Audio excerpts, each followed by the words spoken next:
Hey, Loco sports fans, happy Monday. It's November 10th. Do you know where your children are? But November 10th, Monday, we are into week 2 of the high school football postseason. We had 16 candles on the cake Friday night, 10 of them extinguished, just 6 teams standing. And we'll have a guest. We'll have a couple guests tonight. In fact, from one of those 6, and the least likely among them, one that No kidding. we did not have it on our picks, but we were excited to miss that one. Wyatt Harmer and Davis Cargill from the Hilton Head Prep Dolphins going to join us in just a few minutes. They're waiting backstage, enjoying the snacks and drinks, and we're looking forward to hearing more about this 27-26 win over Calhoun Academy because we have scant details, to say the least, about how that went down. So looking forward to getting what should be an exciting recap from them and looking ahead to their semifinal matchup. Other upsets went down, of course. Bluffton falling was a big shocker. Yeah. That one went against us. But the 2 teams that we pegged all year long as our top contenders, Hilton Head and Hampton County, marching on, along with Hilton Head Christian, and we still have a chance for a SCISA 1A All Loco final with both Carlton Dude, Prep and Thomas Hayward still kicking. So we'll talk about all of that on the show, presented by Mickelson Law Firm and WHHI TV, our all-star sponsors. Mickelson Law Firm with us since the beginning, our presenting sponsor of our Hilton Head Christian Academy coverage and our official real estate closing attorney. You can call on them for all your legal needs. Mickelson Law Firm in downtown Bluffton, and WHHI TV. Marcus Walsh always repping here on the Lowdown and on Buford's Own, and he's quite the journeyman these days, a Yes, indeed. mercenary, if you will. But no, WHHI TV, a great partner in local sports coverage, and we appreciate all y'all's contributions to this local sports community. And it's a great team effort with Right back WHHI at you, my TV and man. Loco Right back at Sports. you. But how'd you boys fare this weekend? yeah, I'm staying warm. It's Yeah. cold out No there. kidding. I say Freezing. frio. Yeah, the, the low country. It's gonna get close to freezing tomorrow or tonight into tomorrow. So, yeah, make sure to stay warm. And it's starting to feel like winter sports season. It is coming soon. With Right. USC basketball starting on Friday, the women are in action for Friday and Saturday basketball. So it's crossover season. It's coming as we get high school hoops started in a few weeks. But man, had a great time covering some Hilton High football and a tremendous performance by the Seahawks. But man, I am just in awe of what Hilton had prepped. I cannot wait to talk to those fellas, and for someone who have really watched them throughout the last couple of weeks, especially seeing them at home a few weeks ago and just seeing the strides they made has been really impressive. And Yep. I'm pumped for, we lost a good amount of teams, but at the same time I'm very excited for what Hilton Head, what Hampton County doing, and I hope at least one team will give us a reason to make the trip to Charleston next weekend, get some East Bay Deli, and watch some football. So I'm excited. This is one of my favorite times of the year, and I'm pumped to do it again on Friday, and with the promise of what's looking like. I have a feeling that some teams are gonna push this forward at least one more week. We'll see if Hilton Head or Hampton County can push it further than that. But I'm pumped for this Hilton Head prep team, man, and just so excited for them. Well, Yeah. without further ado, we might as wait. We didn't let Marcus talk about his weekend. I'm sorry. Didn't Sorry. mean to cut you off. That's all right. It was a really busy one. Obviously, calling the Bluffton Gilbert game on Friday, and then Saturday kind of recharged the batteries a little bit. But there was a big race on Sunday, yesterday morning, that I was in with the Funky Bunch and the Funky Bunch's family. Some of the family there, and so did that. Had Choral Society, of course, big concert coming up December the 5th. Took care of some of my other Sunday stuff on Saturday to do that race in the morning, and then getting ready, all ready for the first play-by-play call that I'll have officially on Beaufort's own of Hilton Head Wilson on Friday, Oh, nice. and then I'm doing double duty because I'm riding with Javon to not Atlanta but Morrow, Georgia, to do Oh, some football on Clayton Saturday, State. college football as well. doubling up. Very Clayton nice. State, and doing Yeah, that game with him on the play by play call. That's So fantastic. already getting after it, and it's been a busy start to the week already. But certainly so proud of certainly all the teams that we cover for sure. But especially the guys that we're going to have on here in just a couple of minutes because they have had a great season. I got to see them a couple times in the regular season, and I'm just so proud of everything It's a that they're great story. doing. It's one of those Absolutely. stories that you love to be They part of. battle so hard. Yeah. Well, let's go ahead and get them in here. We got them waiting backstage. Wyatt Harmer and Davis Cargill from Hilton Head Prep. What's up, boys? How's it going? Good to see y'all. Gentlemen, how Hey, are we? Good. good. Can y'all hear us well? Yeah, we got you loud Perfect. and clear. Awesome. Well, first of all, congratulations, fellas, on an incredible win. Definitely the kind of the win of the week in SCISA. I think the kind of headline grabber. It's been a weird season for you guys. I mean, we talked a lot about the first, 3 or 4 games. You hadn't played a game to completion, and it's just been kind of stop and start. And then you had that weird Tuesday game on short rest, and it feels like you haven't been able to get into a rhythm that much. But that JP2 game, you guys played really tough. Again with the HHCA game, just fought them tooth and nail, and then you come out this week and knock off Calhoun Academy. So tell us just a little bit about the ebb and flow of this season and when you felt like it started to come together. I'll start, I guess, and then Davis, you can kind of give your opinion after this. Yeah, it was definitely tough at the beginning of the season, as you guys probably know. We didn't get to finish a game for the first 2 games due to weather, and then we had a couple of tough games after that, and we couldn't really find our rhythm on offense.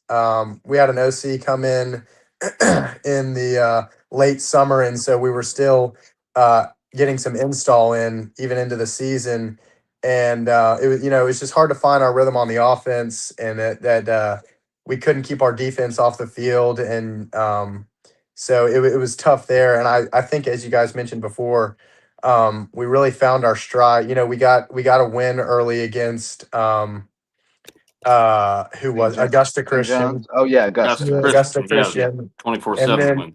yes. And so we played a great game then, and we found a little bit of rhythm on offense, and then lost it.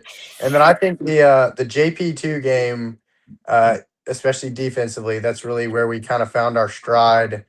And it's a big testimony to kind of how hard everybody on this team has worked. Coach challenged us before that game. He said, fellas, let's just make it a game. Like let's make it a close game we can fight for. And that's exactly what we did. And then obviously we played Christian Academy. They're a great team. That was a hard Yep. fought battle. And we just started kind of finding a little bit of belief in ourselves. And Coach said it's all about, learning how to win. And I think that we demonstrated that, especially on Friday night against a great Calhoun team, and it was Well, good to see it all come that's together. what it's all about. Yep. And telling them more about just how that game went down on Friday night and how you guys were able to pull, in my opinion, the upset of the year. I think in SCISA overall, at least in terms of 2A, no doubt about that. But possibly in terms of overall SCISA, just a tremendous performance by you guys. Tell us how you guys did it. I mean, Davis, you can take this one and tell them what you think. Yeah, I think defensively, we had a good first drive. Got the early fumble. We were able to go down and score. I think that gave us a lot of momentum moving forward in that game. And I think just we kept having bigger plays and just kept building off of those. And I think we were in the game the whole time, and everybody just kept believing in themselves. And it was a hard fought battle to the end, and we were able to get it done.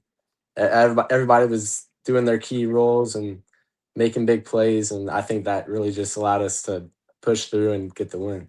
Yeah, Did you there's go a back and couple of forth all night, or no, actually, so I'll go over kind of some key plays here and I give some guys some shout outs who I really feel deserve it. But it was so we took the lead early and we didn't lose it until the fourth quarter.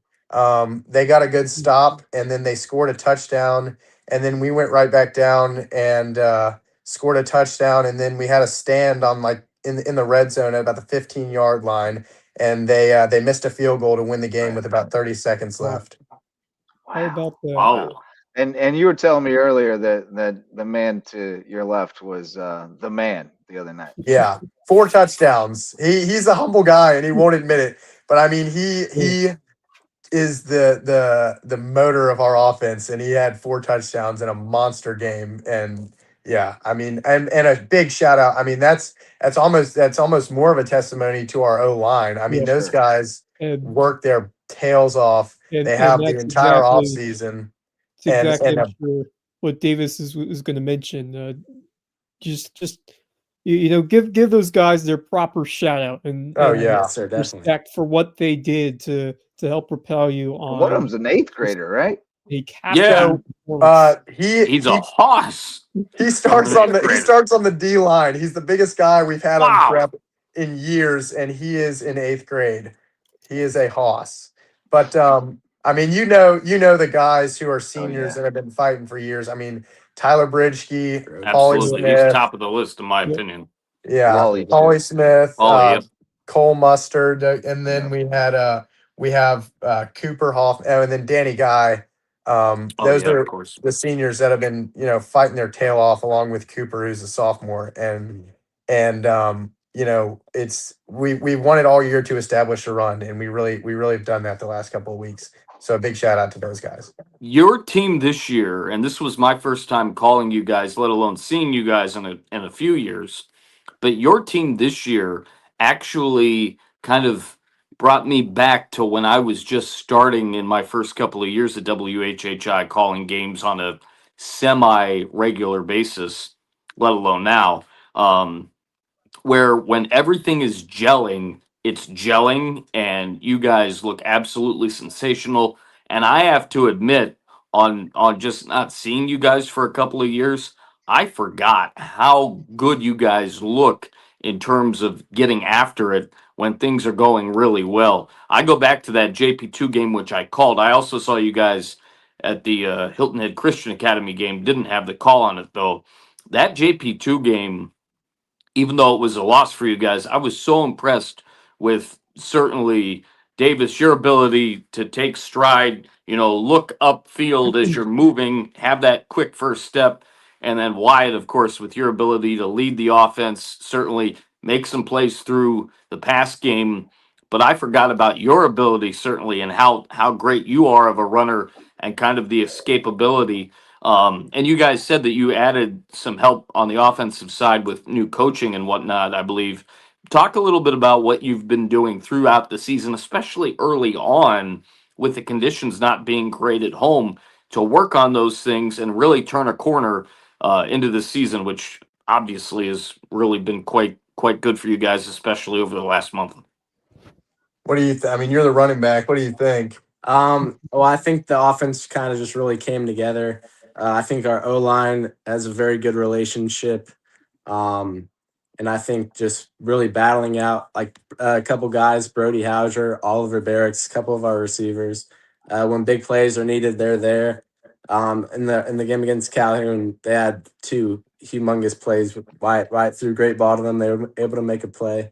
Just get a lot of chunk yardage down the field and just like piggybacking off of those big plays, just able to keep driving down the field and just I think it also encourages our players more and just strives us to keep driving and scoring more. Yeah, and I'd say from like a practice perspective, especially at the beginning of the season, our first game against Buford Academy, we came out pretty well and we put together 2 solid drives. Yeah. And I mean, the whole year we've been able to really move the ball between the 20s really well. It's just we would stall out a little bit when we would get to the red zone and things like that. And so, I mean, really, it sounds cliche, but our coaches have just preached like staying the course. Yeah. And I mean, after the second game of the season, our OC texted me and he said, "Man, keep the faith. Like when this offense starts churning, like it's going to be good. I promise you." And we really have just stayed the course in practice, and we haven't, panicked and hit the erase button and gotten rid of our entire offense because it didn't work as well as we wanted to the first couple of weeks. We stayed with it, and I think that's something that's hard to do as a team and as a coaching staff. Even that's really hard to do. And Yeah. so we kind of just stayed the course, and it's started to work out for us. And we've got a game against a really tough PD defense that's going to really test us. And I think we're really excited to see how we do. I mean, this is an opportunity that a lot of guys have been working for 4 years, and we're super pumped about I mean, just talk more about what this means, just in terms of the scope of the program. Second year for McFadden, and you saw a lot of strides being made last year, but just go back to the beginning of just being around this program and the struggles that it had at first for you guys. Just how important is this for you, but also just to see what you have done for the direction of this program, getting an enormous victory in the postseason. I think it's great. I think that for Coach McFadden, this is, it's a testament to Coach McFadden. That as he said today in practice, like the job's not finished. We're not satisfied with one playoff win. Like we know what type of football team we are, and we know what we want to do. And he says, don't be scared to talk about it. State championship's the goal, and that's our goal, and we've got to stay the course. But it's a big tribute to Coach McFadden. As you guys probably know, I mean, he coached Division I football for 20 plus years, and he is a genius. And so for him, it obviously takes it's a different level working with Division I college athletes versus high school kids, and he has made the transition I mean, incredibly smoothly. And I mean, he knows how we all feel about him. I mean, we absolutely love him. He's a genuine guy and an even better football coach. And The so thing this is huge for him. The thing that I loved about getting to talk to him, I talked to him briefly at Media Day, but I interviewed him for about 35 minutes before the season started, had that on my podcast. The thing that I love about him, and you guys know this firsthand, is he talks about certainly the relationships between you guys, but the ability to have honesty, communication, trust, and all those core values. He talks about family and I remember this vividly. I talked to him and he said, I'm going to take the guys out on a fishing trip and we're going to have some contests out there on the water and whatnot. He was really excited about it. Just talk about the thoughts you guys have of playing for somebody like that, playing for a man like that who not only tries and succeeds at getting the best out of you athletically, but internally to make you guys become much better men and eventually, as he is, maybe, great husbands and fathers one day. I mean, yeah, I think he just brings together a really great brotherhood because that's really what football is. You got to be, I mean, you're fighting with your brothers out there. And I think Coach McFadden does a really good job of just bringing everybody together. Everybody loves each other on the team. There's never any bad arguments or anything. And I think just really having a close team helps you perform better. And I think he's all making us better men. And I think everybody on this team has a bright future ahead of them because of him. And I think he does a really good job of just making everybody come together and just perform like you're fighting for your brother. It's amazing. Yeah, I mean that's What? fantastic. Anything to add to that? Go ahead, Marcus. Yeah, I mean, I'll just say he is. We at prep. It's a tradition. We do senior speeches. Every senior's got to give a speech, and mine was a shout out to 6 mentors. I feel have really helped me in my life, and he knows he was one of them. And I just say he is a great human being, and he's somebody that can be your buddy in the hallway and put his arm around you, but he's also somebody he'll make you do up downs at practice when you forget your practice jerseys. And so, he is an awesome football mind, but he's an even better human being. And we as a team, we love him and appreciate him so much. I want to hear about the fishing trip. Oh, fishing trip. I mean, so that's the second year in a row we've done it, and the fishing has not been as spectacular as you would imagine living on Hilton Head. But it's more about just having a good time and bonding as a Exactly. team, and that's what it's been about.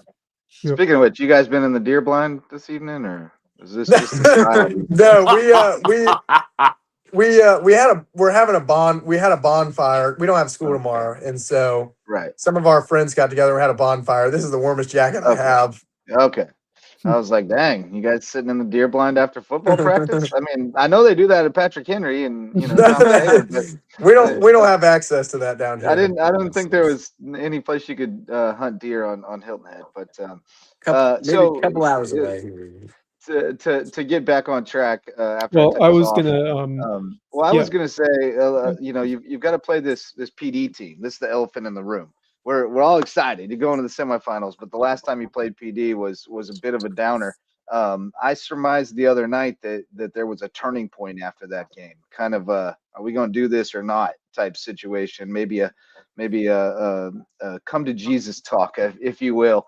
And you guys really turned a corner after that. So give me kind of your perspective or your outlook about going in and playing a team that you really have nothing to lose because nobody expects you to be able to flip around a 40, what was it, 42 to nothing or 45 to 44, I believe.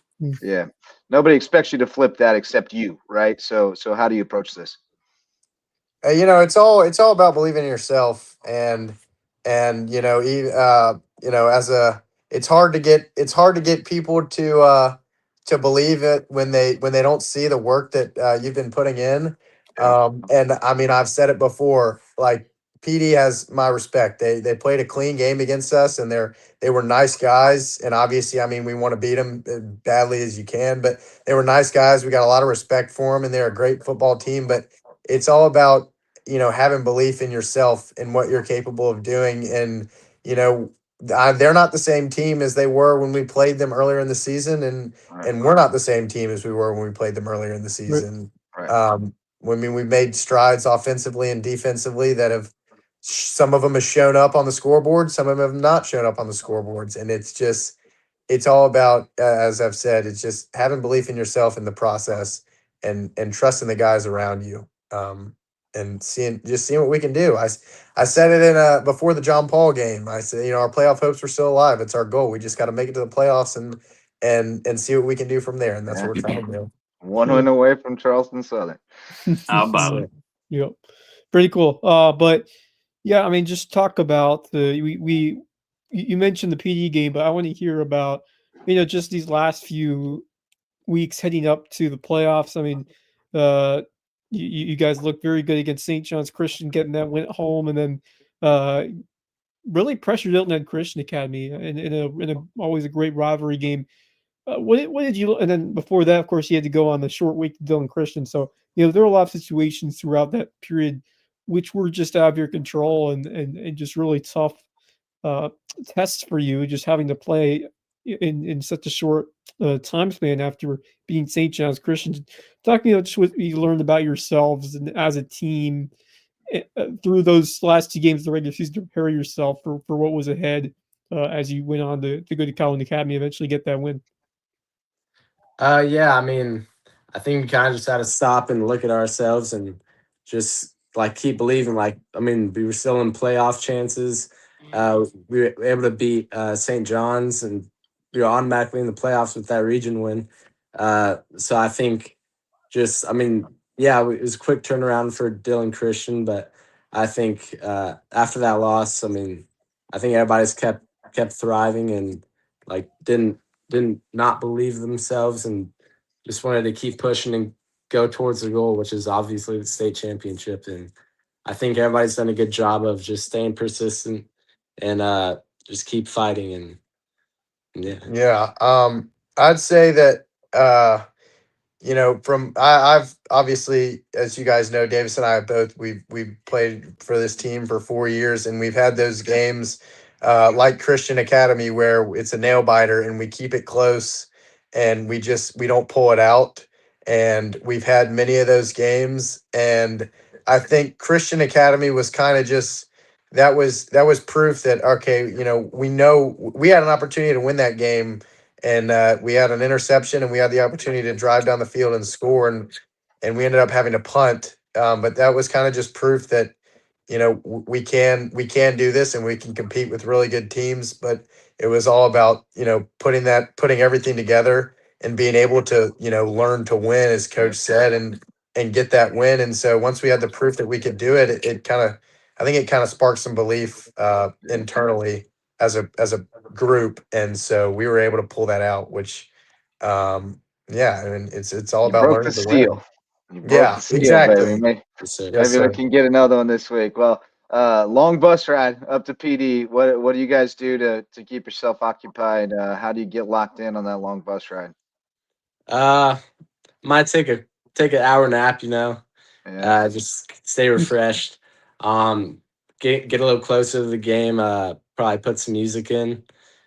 Just get in the zone and just go out and be ready to perform. What's on the playlist? A little bit of everything.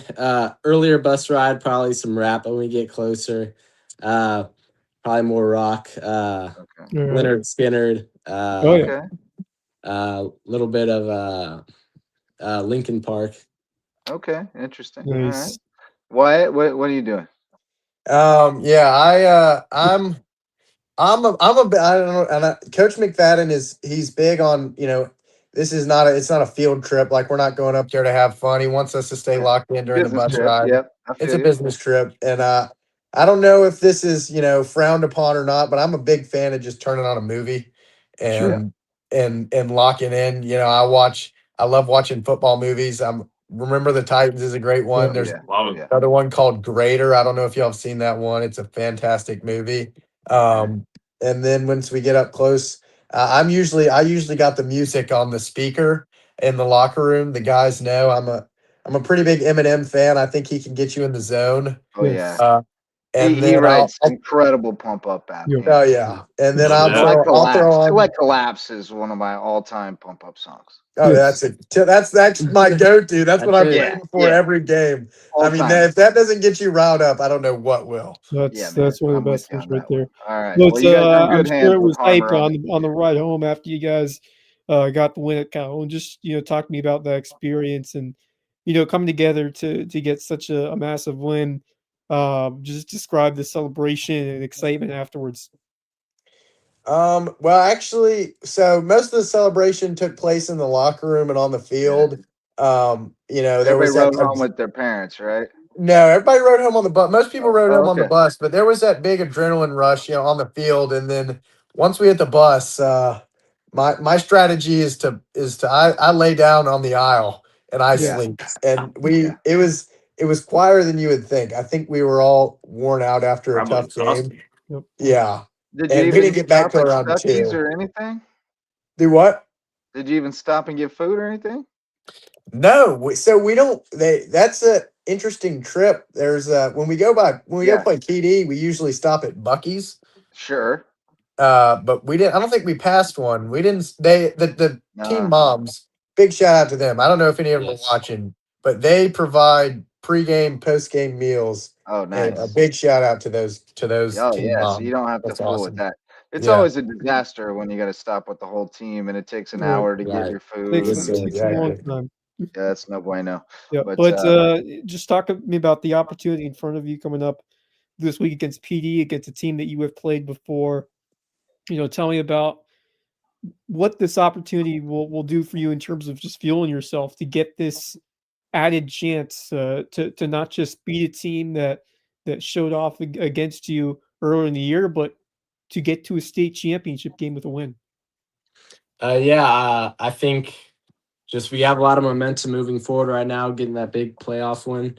So I think if we just continue having that having that energy behind us, we got to perform like we did against Calhoun, and we got a good game plan for them. And I think if everybody does their 111th and we get it going on offense, that we can really have a tough game. Yeah, I think everybody knows the magnitude of the opportunity we have, and as fun as the Calhoun Academy game was, there will be time to reflect on that in a couple of weeks and really break that down and celebrate it. But for now, it's back to work, and so it's all about staying focused and staying the course for this week. Right on, man. Awesome Well, thanks stuff. so much, fellas. We appreciate it, and again, congratulations on the payoff. Here last week with the hard work you put in coming through and getting that big playoff win. I know that erases a lot of those tough defeats, and you can definitely write another chapter this week. So, best of luck to you, fellas. Get to work, and we'll see how it goes on Friday night. Yes, sir. Thank you guys so much. Thank y'all. Good luck, Yeah, guys. be well, Thanks for fellas. joining Have a us. good one. Y'all have a good one. Wyatt You too. Harmer and Davis Cargill, stars from Hilton Head Prep. Man. Big 27-26 win over Calhoun Academy on Friday, and they're into the semifinals against PD Academy. So they'll be going up. They'll be hitting Buc-ee's afterwards. Hopefully, a happy Buc-ee's trip. Wouldn't that be something? But yeah, I mean, just so proud of both of them, especially Wyatt Harmer, who's had a decent time now as quarterback for this team, and really put in so much additional work. And you just really got to feel happy for a guy like that who has certainly been through the ringer a couple of times, in just terms of how this program has been these last few years, and how much he has had to really just bounce back from a couple of tough points throughout that program's history. And man, what a strong rock that Cargill has been this year. And you really saw it that first game as Buford Academy. Those first two drives, like I said, they're really promising, and then just it kind of fell off. Unfortunately, their BA ran away with it, but it just showed what this team could get to if they really buckled down and just worked to try to get to another level. And now you're starting to see it at the right time. And man, what a game! Missed field goal late by Calhoun Academy, but just what an effort by Prep to just find that way to jump on them early and do enough to hold on in a tough environment, and especially for a team that just has had so much adversity and things go against them, to put it all together like they did on Friday. Special stuff, and no matter the results on this coming week, it is a successful season in a big way for this program. And these kids deserve more than anyone. These kids have worked to a higher standard than other schools, just with the tough challenges that's put upon them, with how this program has gone. So cannot be prouder of those two, and really everyone, this entire team, especially all those upperclassmen who've had to really go through a lot in terms of the trajectory of that program. Yeah, man.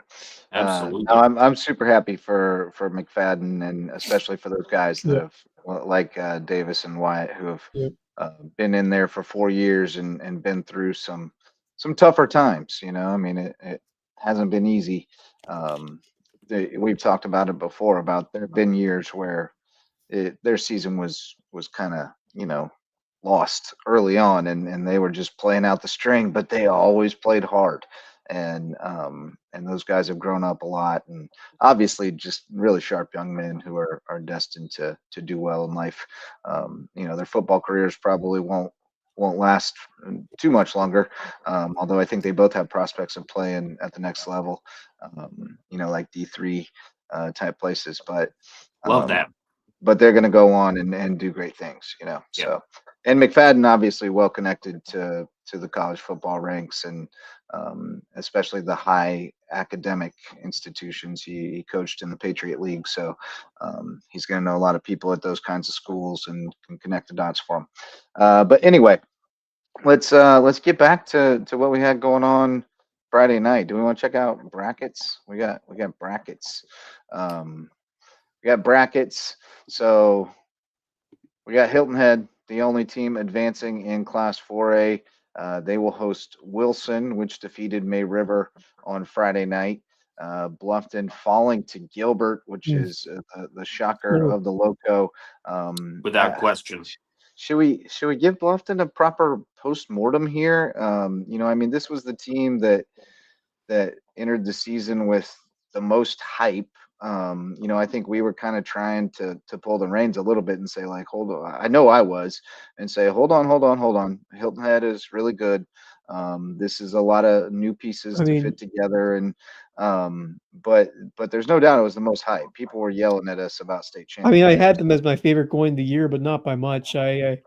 I had Hilton and May River right on their tail, and for good reason. The Seahawks have shown that they were ready to continue to be competitive this year, but just the way the offense looked and the guys they had at their disposal, it it was exciting, and to think that this season ended a lot sooner than they anticipated to, and just a game where Gilbert's a good team. You can't say they're not. They really came in and executed to near perfection on the road, which is just a ton of credit given to Gilbert Yeah. on what they did. But certainly, you would have loved a better performance by Aiden McCarthy and that entire Bluffton offense, and it takes an entire team effort.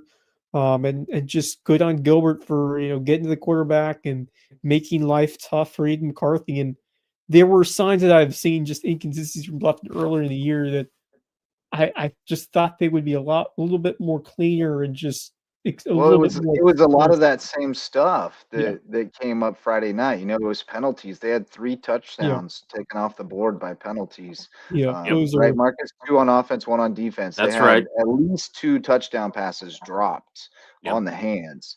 that So is it was just just missed those little execution. attention to detail It Yeah, things was that and it that's was reared their that head. yeah. and then I was even talking about, and certainly I watched film on Gilbert. They have a lot of really good athletes, and they're going to give anybody that they face going forward. Certainly they've got a game Friday, but anybody that they face going forward, they're going to give a test because they are better than that record of 5-5 entering the playoffs for sure. But just the moments where it seemed as if the composure that we are used to seeing from Bluffton for the most part, week in and week out, there were moments of chippiness and Yeah. just, Yeah. tough, hard nosed stuff where it kind of crossed that line. And I have to be honest. I don't think Bluffton handled it all that well. Yeah. And I think things were kind of crumbling as the game was going on. It was definitely shades of what I saw last year against Hilton Head. And I hadn't quite seen a performance like that from them since. Obviously, they were struggling at parts to kind of gel at the beginning of the season, but they really got on a roll. And I certainly agree with Wes that, I thought that they were going to be definitely amongst the favorites. Obviously, we see what Hilton Head's doing, but it was Hilton Head and Bluffton, kind of take your pick for me. And I was just I'll say I was very surprised to see what I saw out of them on Friday night, unfortunately. And hopefully going forward they can do some things a little bit differently, whether they install a few different things. I'm not sure what they're going to be doing, but they need to handle certain Well, yeah, things I a little mean, bit there's gonna differently. be a sea change as far as personnel and goes, right? I mean, you had a ton of seniors on this team. and that's Um, that's very true. who knows um what the offense looks like? Holly's back. Patterson theoretically is back, although I've already heard rumblings that he'll be going elsewhere. Um, uh, I've already been told he's going to Benedictine. I don't know if it's true, but that's what one person told me. Regardless, he'll be shopping. So it's hard to say what they'll have back, and that makes me wonder. We're at that kind of stage where a young coach, if he was going to move on to try to take a step up, would do that, right? You've kind of got a turnover in personnel. So, I suspect, and I'm just speculating here, but it would make sense if Hayden Gregory is not planning to be here forever, but is looking to maybe move up to a larger market or something like that. That this would be one of the off seasons he looked around to see what was out there. That doesn't mean he's I would looking to leave, but right. that's it's on my radar that this might be a year for him to take a look. I think based off how the last 2 years have ended, I Yeah, would think that it would be up.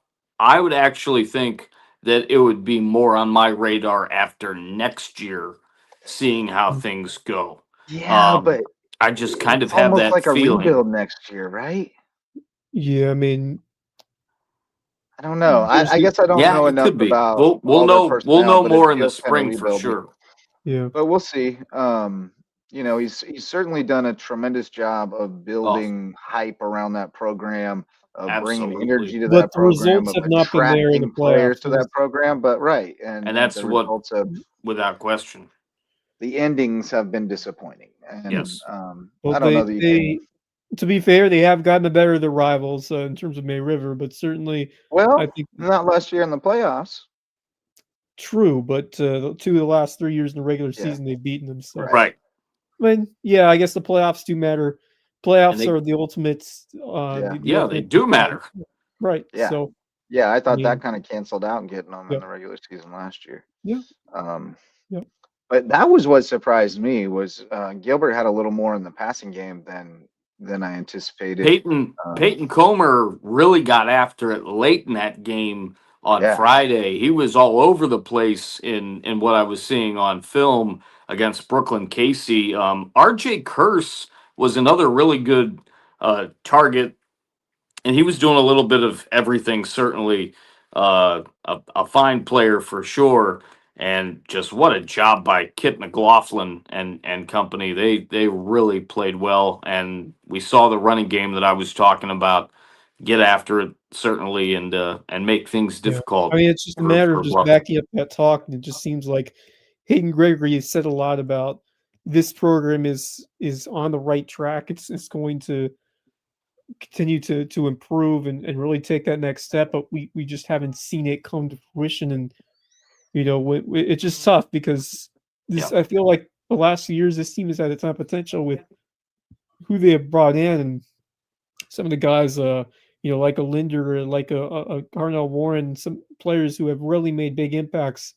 And it just seems when the playoffs have come around, they have not had that level of execution that they have needed. It's frustrating because this program has certainly had a good fair share of talent and none bigger than what we had this year. But the defense just Brandon unable Bryant to enough, too. and the offense yeah, just not as consistent enough compared to what you have seen. And it just and that kind of gives a lot of credit to what BJ Payne is doing with Hilton Head, and just the way that he coaches his team and the depth that they have. Just a great showcase of what it takes to build that and cultivate that successful group. And I will say that Gregory's done a good job. He's brought that program in a good direction, no doubt about that. But certainly, I think his standards have been higher than what we have eventually seen Yeah, up to this yeah, point. And now the question is, where do they go from here? Because a couple of years where it just looked like they had the potential to make some deep runs, they fizzle out. right, right. And what will happen from here in terms of finding ways to build a program and continue to delve deeper Oh, that's into on the it's a hands. difficult foray classification. There's no doubt about that, but it's going to be interesting to see where Bluffton will go from here, knowing that they still have a good talented uh, you potential younger group that's coming up, but it's a matter of can they find that postseason success and continuing to strengthen just that buy-in level. And I think it's there, Yeah, but still, I feel like there's a lot of room to grow over there at Bluffton. But yeah, I'm excited for that program. They've had some good build up. John Hop did a great job when he was there, and then Hayden Gregory really exhibited a strong foundation to really amp it up even further.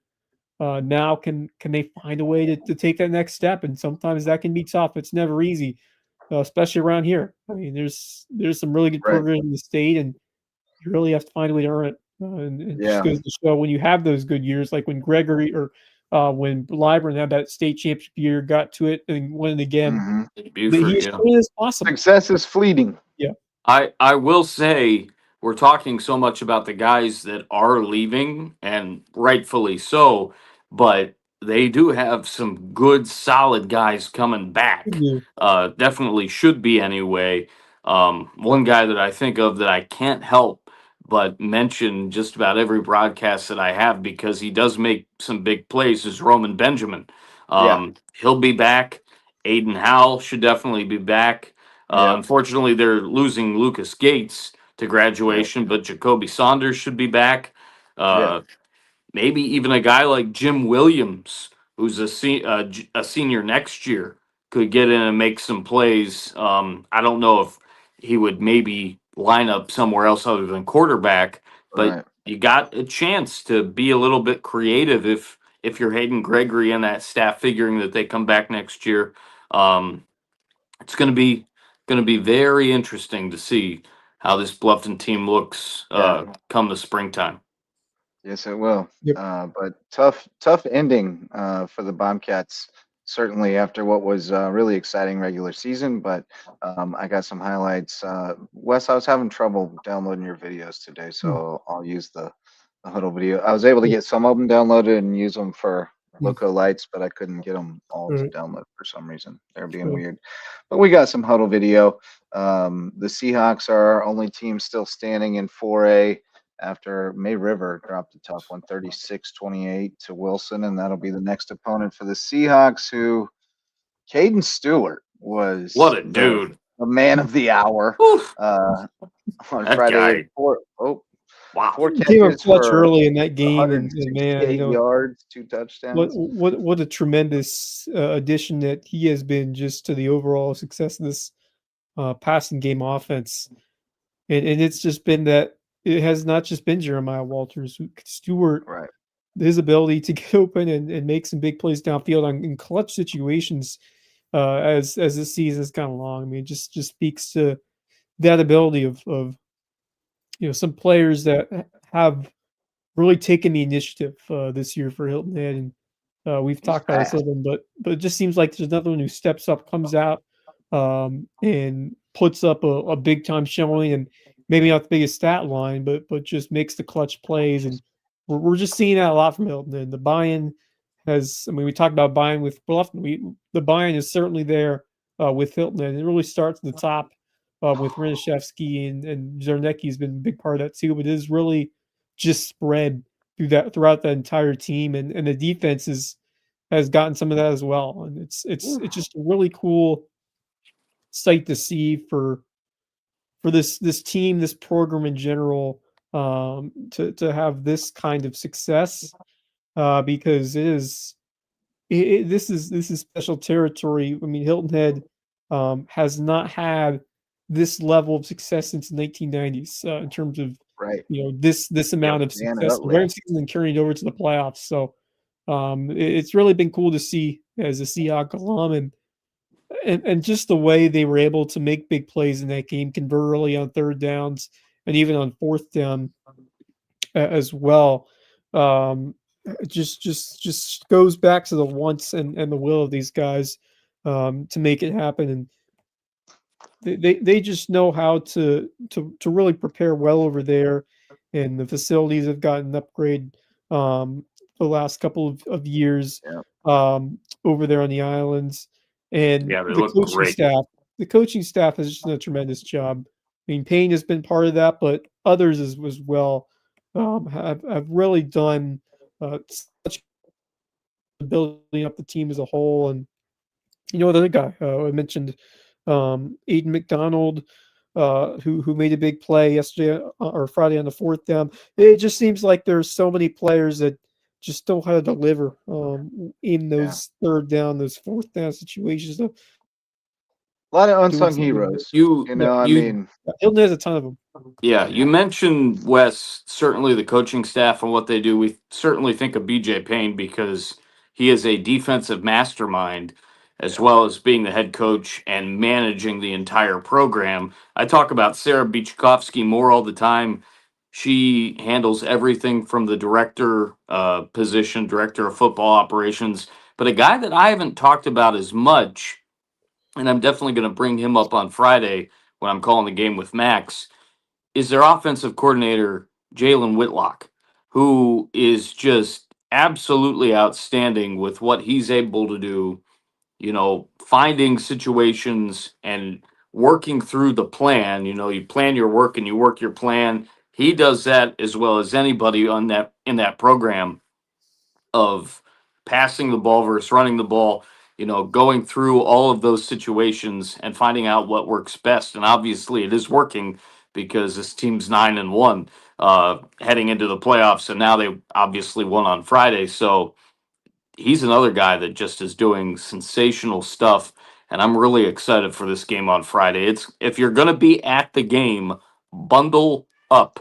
It Yes. is Yeah. going to be quite Well, cold. it's actually By the end of the night, I think temperature could be in the low 40s. yeah, actually, it's gonna get a bit warmer by the end of the week. Gonna be in the mid 50s, so not as cold. It's gonna be cold tomorrow, but Maybe it's the low 50s I'm thinking yeah, of. It's warm. still It's going to be warm. quite chilly. once Still that over sun the- dips down, though, it's going to get Yeah. very Oh, cold. yeah. Yeah, no, Yeah, sure. 51 At is least the definitely low, I bring a think. sweatshirt, maybe a light jacket over there. I definitely. Well, actually, I think I might be headed to I would, the Hampton game in Barnville, between yeah. the Hurricanes and Shiraz. So Speaking of which, that's our only other public school team still standing. Yeah. Battery Creek, Ridgeland, Whale Branch, and Hardyville all bowing out in round one, but Hampton advancing. Before we moved on from Hilton Head, I wanted to note Raniszewski had a Oh, ridiculous game. I don't know if wow. y'all saw his numbers, but he was 14 of 16 Whew. for 271 and 3 touchdowns. And you saw some of the dimes that he was throwing downfield. I mean, he is making some big time throws. He is playing at an incredibly high level. Yeah. And I think he's been a little bit overlooked, just because we've had some other quarterbacks putting up big numbers, but he's been tremendous this year. But no, Hampton moving on as well. You guys want to take a guess at Jalen Singletary's line? He had 17 carries, 279 yards, and Oof. 5 more touchdowns. Oh, good grief. He is off to the races. Terrell Grant had a long touchdown run, 69 yards on just 2 carries, but it was mostly Singletary. They won big 56-22 over Lake City, so they get Shiraz in round 2, and that's going to be a real test for them. Wes, I think you're going to have a Donnybrook It'll be a on good your one. hands. Barnville should be good. I'm really excited about Hampton, but I mean, just like we saw last week with Bluffton, Yeah. all it takes is really one bad half, and that can I mean, everything's lose that magnified mantle. in the playoffs. So if you Yep. turn the ball over once, or just unable to, even just like one big drop on a third or a fourth down, it's significantly magnified in a game between two close teams like that. And I like the way Hampton came out, although they kind of were a little sluggish early. Once they found their groove, they really got going. I'm not worried about that start. I think they're going to just build on this and look to keep it going next week. Shiraz is a sneaky good team. I mean, Yeah, they are. they had certainly they've had some struggles this year at times, but I think they've been playing well heading into the playoffs, and it's just a really tough.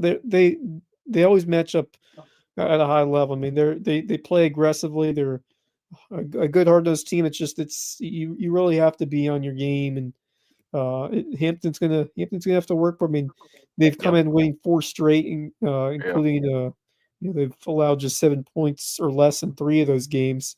Even the North Central team, which is not a bad team, but they beat them 42-7. So Yeah, they're that really region got weird. Yeah. Those teams all beat up on each Yeah. other in that region.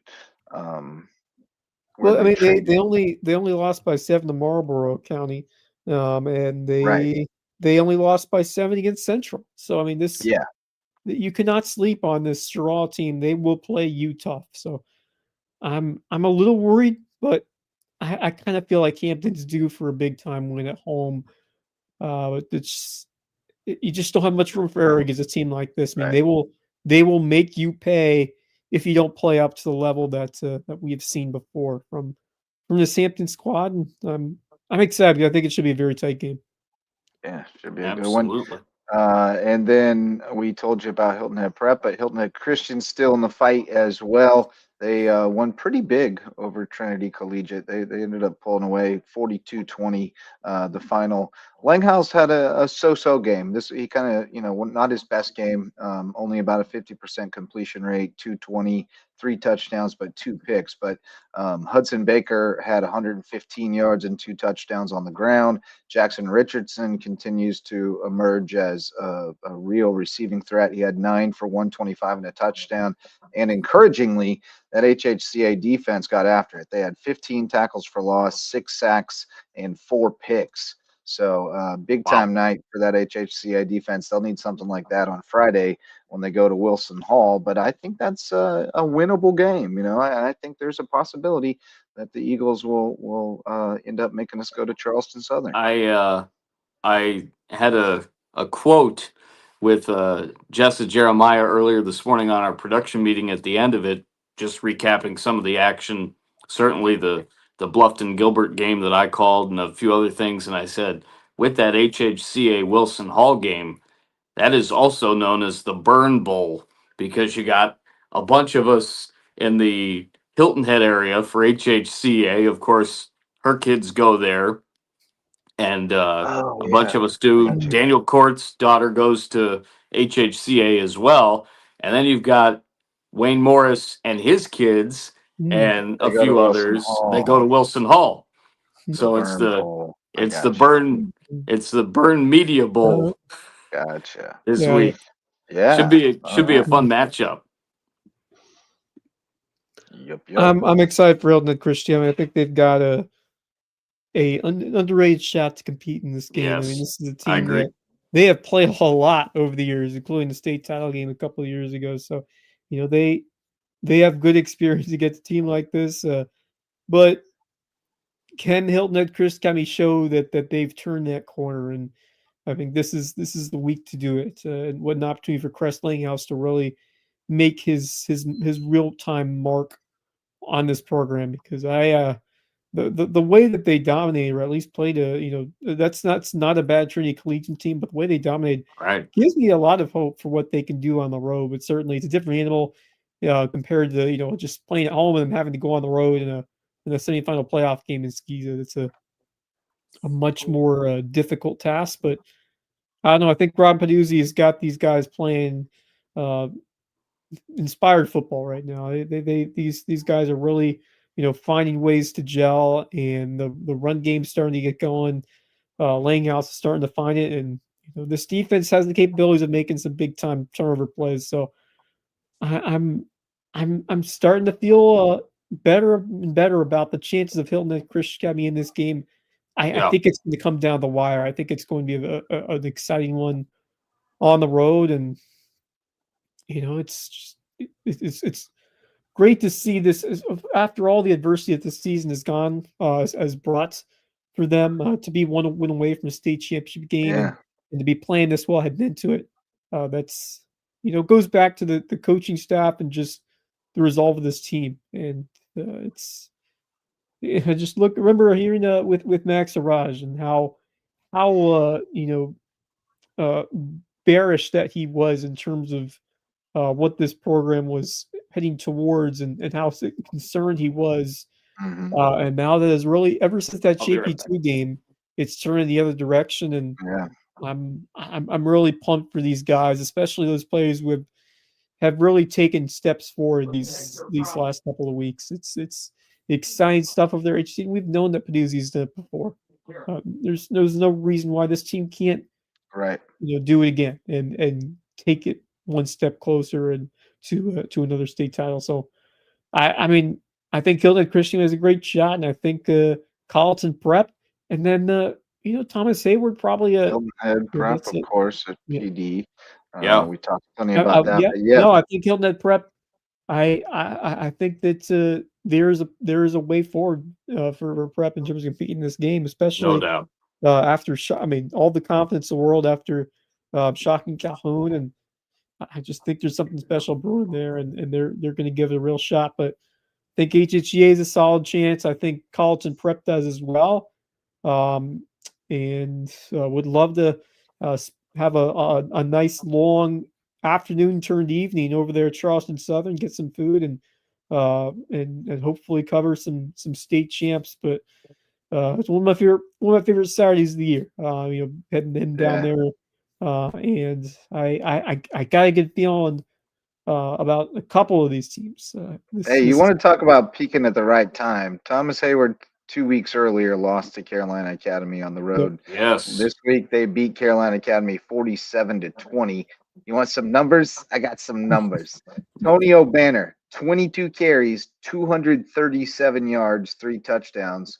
Josh Gibson, 9 carries, 167 yards, 2 touchdowns, and a touchdown pass to Owen Enrique Palazzo. Sounds like they both had about 3 bowls of Wheaties before the game each. Yeah. It sounds like 2 seniors Wow. who have been a part of a program that is accustomed to winning state championships, or at the very least playing for them, who don't want to accept anything less than playing for another one. And man, they got Right. after it on Friday, and I think they're going to give Williamsburg everything they got, and whether it'll be enough is yet to be seen. But you don't want a lot of money betting on Thomas Hayward in November over the years, so you bet against them at your peril. But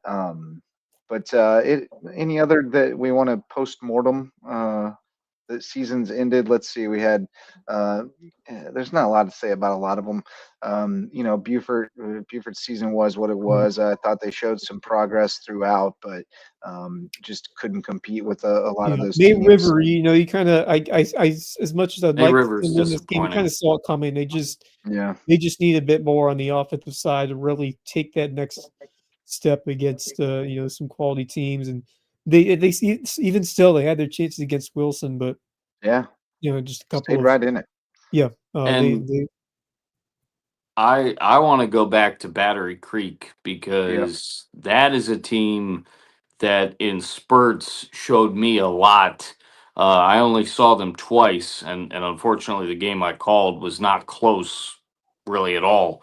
The 48-7 or 48 Right. to nothing game, excuse me, that they Right. had against Buford. Buford. But I saw them against HHCA in August, the second week of August, and they actually really competed hard in that game.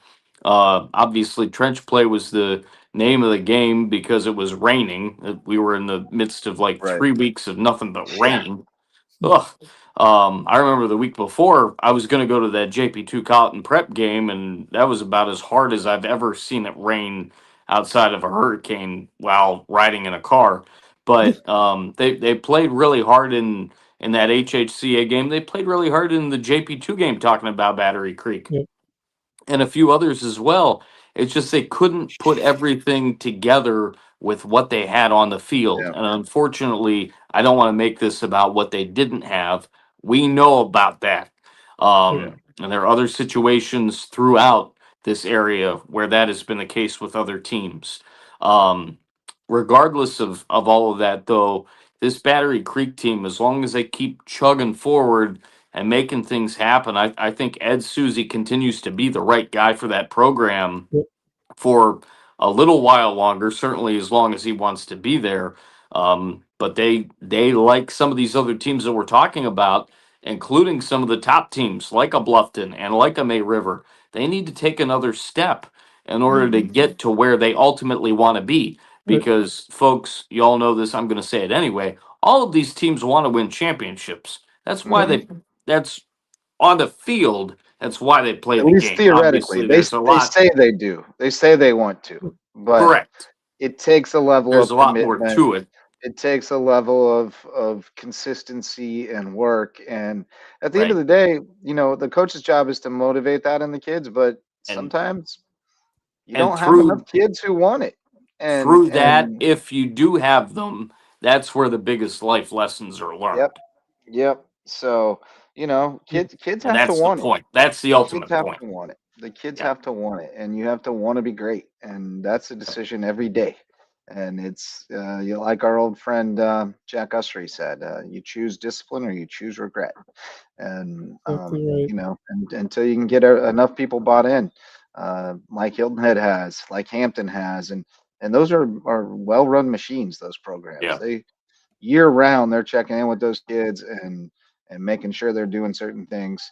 And it takes a long time The to build right up a things. program like that at a place that it hasn't been done before, because the expectations are just not at that level, and you have to establish those. So I think Susie's doing a terrific job at a really tough place. I agree. Like you said, I think he should get a few more years as long as he wants to be there. Because it's a hard place. It's a hard place to establish those expectations and that accountability and that success, just because it hasn't been there. I would say that one place where they have certainly established that, and they got through the hard times, and now they're getting through to the other side, is JP2. Yes. Tough loss for Win them. They this got year. in the hole early.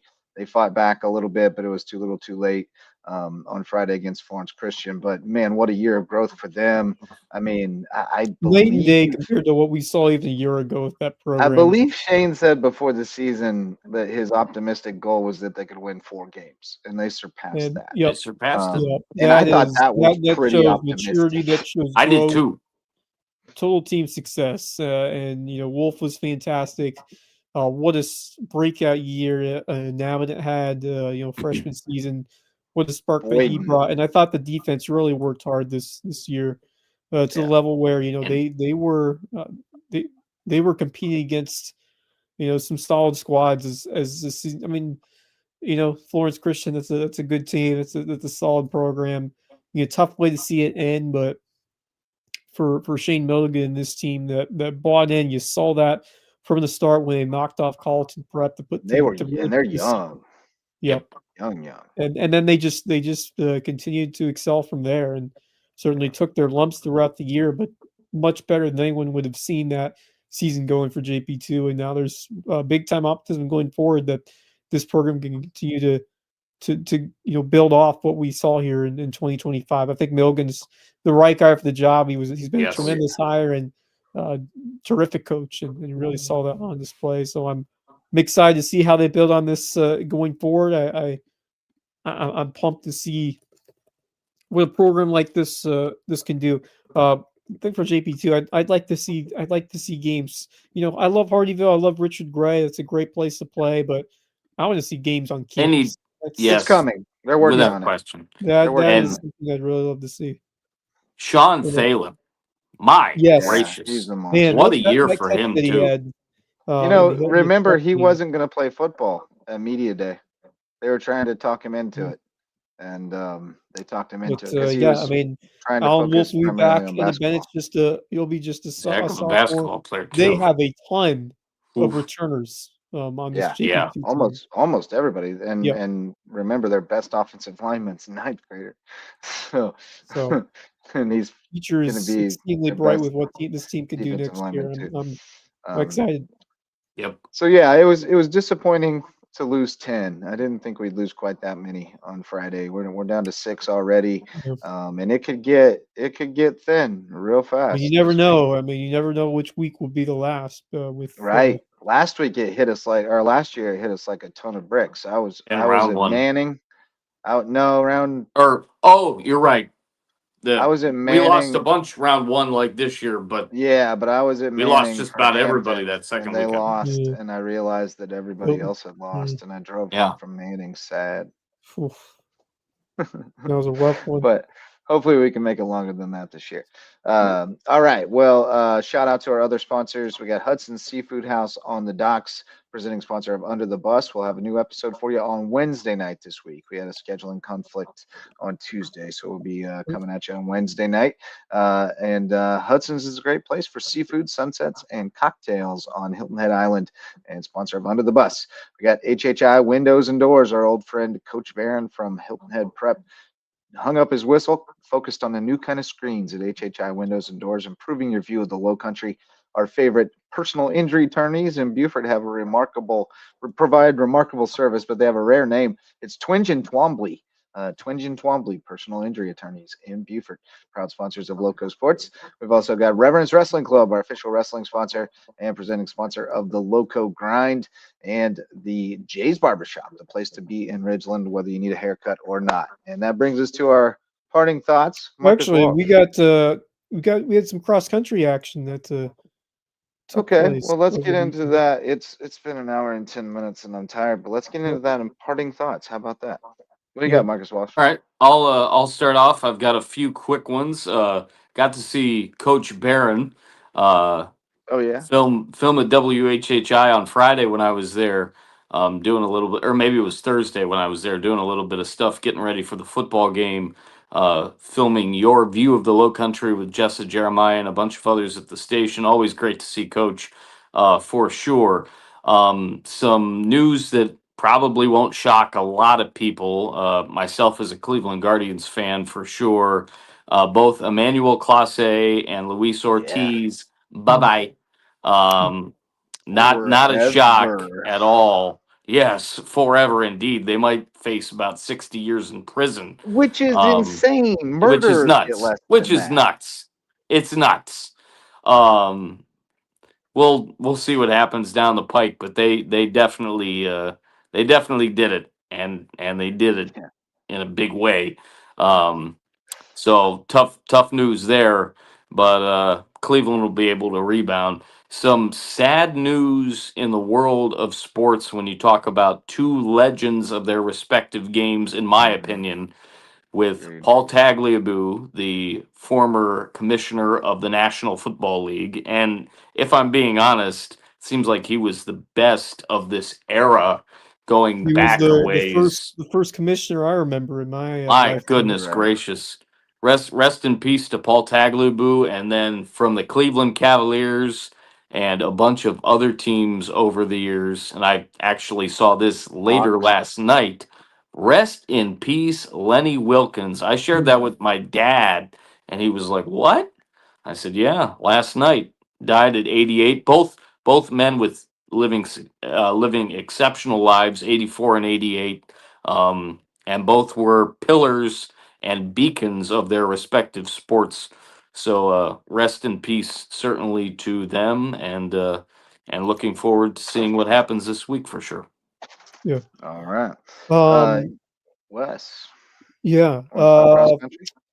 Yes. Cross country, but I was thinking you would have the results there, Oh, I but do. first, I do have some results. yeah, yeah. But quickly, happy trails to someone you probably love, JJ. Kyle Hendricks is retiring from Major League Baseball. Former World Series champion with the Chicago Cubs, Yeah. who had a tremendous season back in the day, or a couple tremendous seasons back in the day, but Oh yeah. prominent couple of years, especially early, when he actually started Game 7 of that World Series, which the Cubs won, and was a pretty consistent arm for them. And eventually, he pitched for the Cubs all the way through. He pitched for over 10 years, and then he finished his career with the Angels this season. But someone who really put in his time. 10 years in the majors. That means a lot. That means Oh yeah. in terms of just the financial aspect of it, but just notoriety of playing 10 plus years in majors, not just doing that, but a career 3.79 ERA. Certainly some big time achievements for him. So someone that I'm sure you really enjoyed watching at Wrigley.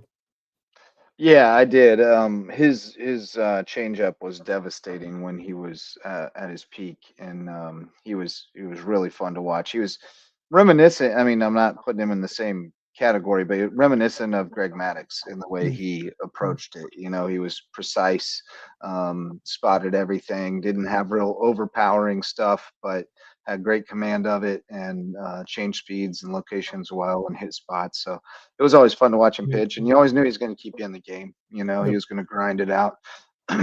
So yeah, he was a great yeah. Cub. My second parting Uh, thought, not as a little bit of downer, but he just Soft end of the season once again for USCB women's soccer. Season coming to an end, and a 1-0 loss, which kind of was their season in a nutshell. At least the end of it.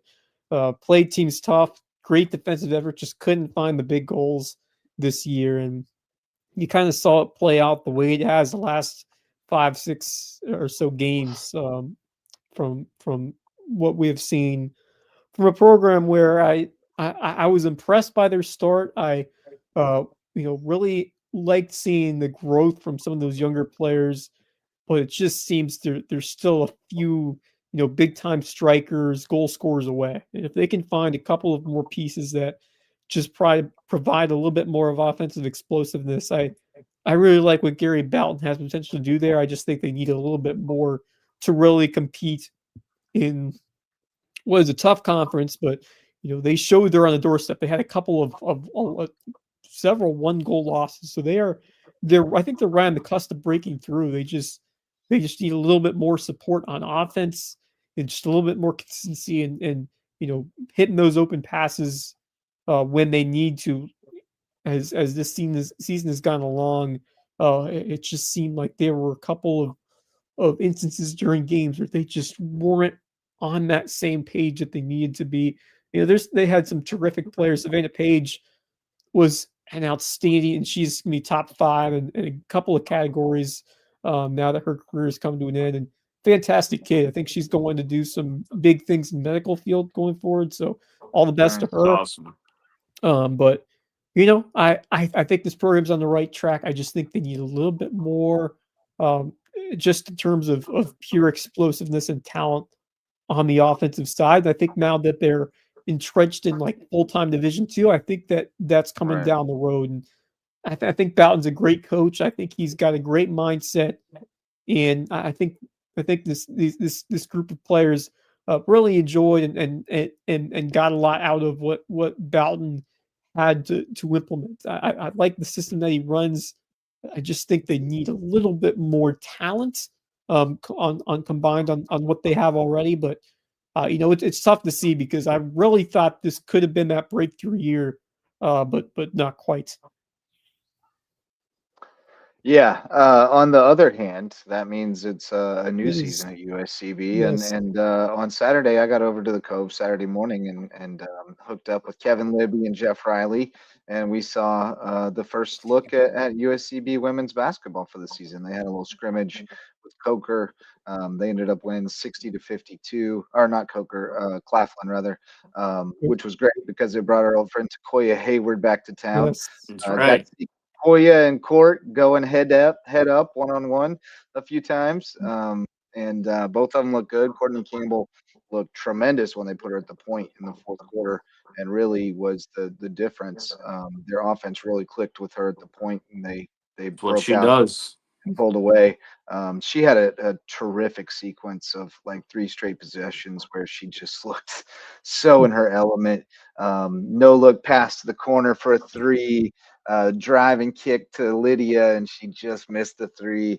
And a couple of takes to the basket. She kept getting to the foul line and making bank there. So no, it was good to see. They got some nice new pieces. A lot of the returners, Jigsaw's back. Gatosi, of course. So it's going to be fun over there at the Cove, and it was great to see Koya too. She looked great. She And that really looked was good. just a ladies scrimmage, right? Yeah, just The women. men Yeah. didn't play. Yeah, the men open this weekend at Francis Marion. The women open at Right. home. So Yeah. they're both Yeah. situations where they're playing Back-to-back 2 games, Friday and opponents. Saturday Yeah. night. Yeah, When talked to Cove. Ron Fudala as well, and Luke Dyer from the men's staff. They're really excited. Can't wait to get going. They told me all about the trip to Puerto Rico, how much fun they had, how much the guys bonded together, and they played pretty well too. So they're really excited. On the cross country front, Wes, you mentioned Yep. it. The state qualifiers were Friday, and it was a good day for the Loco 4A. Buford, or not Buford, but Bluffton, Hilton Head, and May River boys and girls all qualified. Bluffton girls won their race, Yep. and on average time, they're about 10 seconds on average behind Bishop England, which won the other race. So they look like a real contender Yep. for a state That's title next week. surprising. In 2A, Hampton and Bridges, both teams qualified, as well as Whale Branch's Raymond Roel individually for the boys race. So shout out to those qualifiers. Our Canes went, our boys, they ran, we had three PRs, I think. Our lead guy had a 2.5 minute PR, which is amazing, but we came up just short of qualifying. So season comes to an end. But shout out to all the cross country runners that'll be at the state championships coming up this week. This weekend. Yep. In Aiken. Friday. I think they're Friday and Saturday. I think they break them up, but could be wrong. Did anybody have 3-0 Eagles over the Packers at the end of 3 on their Going bingo to card? Yeah, No. what the heck I didn't. is going on over here? What in the world? I've been looking up every once in a while going, what in the world is The happening NFL here? as a whole has been very strange recently. I mean, Buffalo losing to Right? Miami. I don't think anyone saw that one Yeah. coming. Oh my, they did. I didn't know that. Yeah, badly. It was yesterday. Yeah. Yep. Wow. Did the Panthers pull that one out yesterday? No, they lost in New They Orleans lost. at home. That was Jeez. really an inexcusable loss. The Young Debbie was not great. They were gifted. Did those Meow Mix guys make a podcast? I'm just saying how the NFL is so unpredictable, and there are no easy ones in the league. That's basically what it comes down to. I mean, Yeah. it's No, I was asking if the Meow Mix guys made a podcast last week, if that was what ruined it. Well, they said they were, and maybe they did. I'll have to dive in on that, but that might explain the poor performance this week for Carolina. And of course, the other big news is New York Giants fired their head coach, and overdue, I would say. Yeah.